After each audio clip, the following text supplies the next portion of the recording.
الحاجة الحلوة اللي باعملها النهارده دي مش كل الأطفال بتحبها بطبيعتها، فقُلت أغيّر فيها شوية علشان كمان الأطفال يحبوها أكتر وياكلوها وهي مفيدة.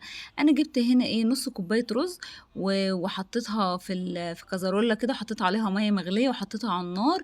بُصّوا استوت كده، اتسلقت يعني يعتبر كده، سِبتها لمّا بردت خالص وجِبت الخلاط حطيته فيها، وكمان حطيت فانيليا وحطيت نُص كوباية سكر وحطيت كمان معلقتين كاكاو وحطيت كوباية لبن. تمام، حطينا بقى كل الحاجات دي أو كوبايتين لبن، وضربنا كل الكلام ده ضرب بسيط مش ضرب أوي، يعني أنا عايزة طعم الرز يبان في الوصفة ديّة، علشان نبان إن إحنا بناكل رز باللبن، بس رز باللبن بالشوكولاتة.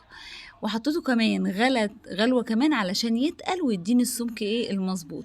وجبت هنا البولات بتاعتي بقى وفضّيت فيها الرز بلبن بالشوكولاتة. ورُحت زيّناها بأي حاجة تحبيها بقى عندِك، أنا زيّنتها هنا.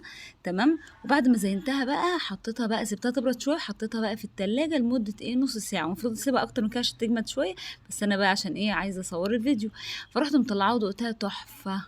جرّبوها بالطريقة دي، الأطفال والكبار هيحبوها جدًا.